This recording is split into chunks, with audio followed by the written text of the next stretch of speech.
नमस्कार, मैं हूं जितेंद्र कुमार। यूरोप ने ट्रंप के खिलाफ बगावत का बुग्गुल फूंक दिया है। यूरोप के साथ साथ कनाडा के प्रधानमंत्री मार्क कार्नी ने जिस तरह से अमेरिका को सुनाया है, अप्रत्याशित है। डावोस में वर्ल्ड इकोनॉमिक फोरम के कार्यक्रम में उसका भाषण इतिहास के शानदार भाषणों में गिना जा रहा है। ट्रंप की ताकत के सामने उनकी यह लाइन मशहूर होने लग गई कि जिसके पास कम शक्ति है उसकी शक्ति ईमानदारी है। इस एक पंक्ति के जरिए प्रधानमंत्री कार्नी ने उस मिथक को तोड़ दिया कि ट्रंप जो कर रहे हैं उस पर चुप ही रहना है। यह बड़े लोगों की लड़ाई है, हमें अलग किनारे बैठना है। भाग्यवादी और पलायनवादी हो चुकी भारत की विदेश नीति और ट्रंप के दुस्साहसों पर चुप रहने की सलाह देने वाले भारतीय जानकारों के लिए इस एक पंक्ति में बहुत कुछ छिपा है। गंवाने का खतरा कनाडा के पास भी है, लेकिन उसके प्रधानमंत्री कह रहे हैं कि जिसके पास कम शक्ति है उसकी शक्ति ईमानदारी है। डावोस में जैसे ही कनाडा के प्रधानमंत्री का भाषण समाप्त हुआ, लोग खड़े होकर तालियां बजाने लगे। उसका भाषण दुनिया भर में छा गया। मार्क कार्नी ने कहा कि यह संक्रमण का समय नहीं है। दुनिया एक कमरे से दूसरे कमरे में नहीं जा रही, कोई नई व्यवस्था नहीं बन रही। यह रप्चर का समय है। पूरा के पूरा मकान दरक गया है। व्यवस्थाओं की समाप्ति का समय है। कार्नी ने अपने भाषण में सुपर पावर से लेकर मीडिया पावर तक सबका इतिहास बताया, सबकी चुनौतियां गिनाई, उस झूठ का उदाहरण दिया जिसके आगे सब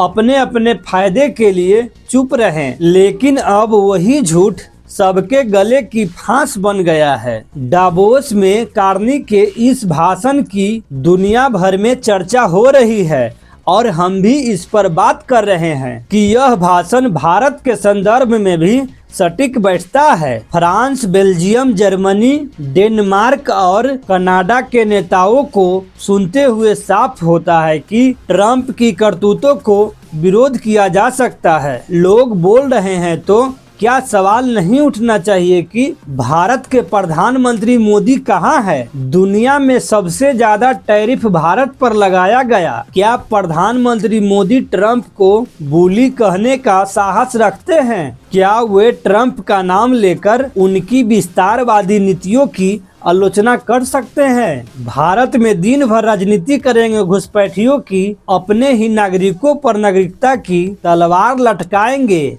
और दुनिया में जाकर कहेंगे कि हम वसुधैव कुटुंबकम में यकीन करते हैं, जिसका अब कोई अर्थ नहीं रह गया। समझ नहीं आता भारत को पुरोहित बना रहे थे या ग्लोबल लीडर। कनाडा के प्रधानमंत्री कह रहे थे कि मिडिल पावर देश असहाय नहीं होते, वे नई व्यवस्था बनाने की कोशिश कर सकते हैं। काश यूरोप के देश पहले से ही जाग जाते तो आज हालात यहाँ तक नहीं पहुँचते। कार्नी का भाषण ऐतिहासिक इसलिए है क्योंकि उन्होंने वह सच कहा जो सबको दिख रहा था लेकिन कोई कह नहीं रहा था। आज दुनिया में यह चुप रहने का समय नहीं है। पहले ट्रंप के सामने झुके हुए दिखने वाले नेता अब बोल रहे हैं। यूरोप ने भी माना कि वह अमेरिका की नीतियों में शामिल रहा। झूठ के आधार पर अफगानिस्तान और ईरान को तबाह किया गया। यूरोप ने साथ दिया।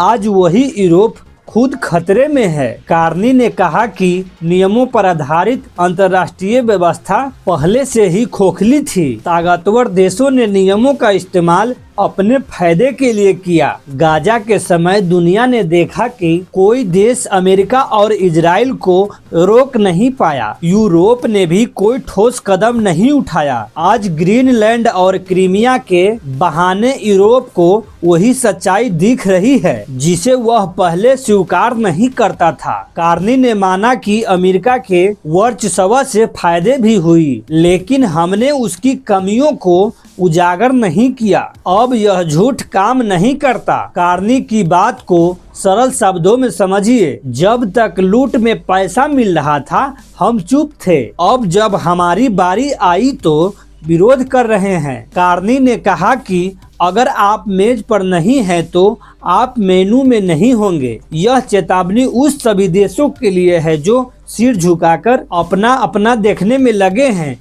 जिसमें भारत भी शामिल है। उन्होंने कहा कि संप्रभुता के मतलब केवल प्रदर्शन नहीं है। बड़ी ताकतों के सामने झुककर संप्रभुता का नाटक किया जा रहा है। ट्रंप, पुतिन और नेतन्याहू जो कह रहे हैं वह अन्य देशों की संप्रभुता को रौंद रहा है। आज फिर से संप्रभुता को गढ़ने का समय है। उनकी कीमत चुकानी होगी, लेकिन यह कीमत झांसा की जा सकती है। कार्नी ने यह उदाहरण दिया। कम्युनिस्ट शासन में एक दुकानदार हर दिन दुकान पर झूठा नारा टांगता था, जिस पर उसे खुद भरोसा नहीं था। सब जानते थे कि यह झूठ है, लेकिन झंझट से बचने के लिए सब उसमें शामिल रहते थे। सिस्टम की ताकत सच से नहीं, झूठ से आती है, जिसमें सब शामिल होते हैं। लेकिन अगर एक आदमी भी झूठ से बाहर आ जाए तो सिस्टम की ताकत दरकने लगती है। कार्नी ने कहा कि अब समय आ गया है कि देश और कंपनियां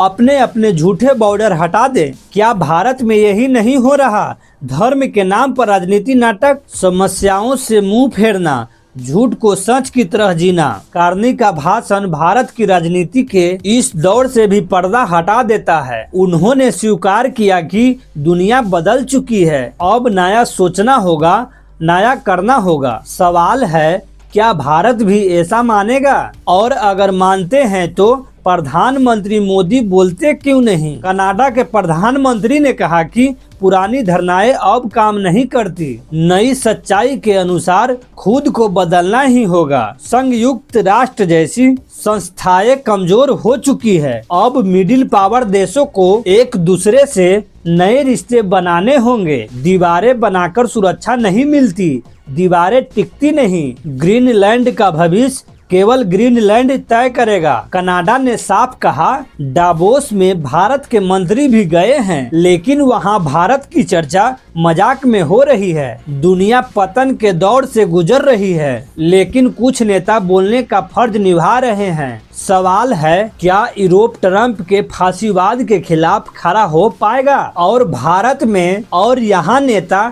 कथावाचकों के पीछे छिपे हुए हैं। जरा सामने तो आइए। नमस्कार, मैं हूं जितेंद्र कुमार। आज के लिए इतना ही। धन्यवाद।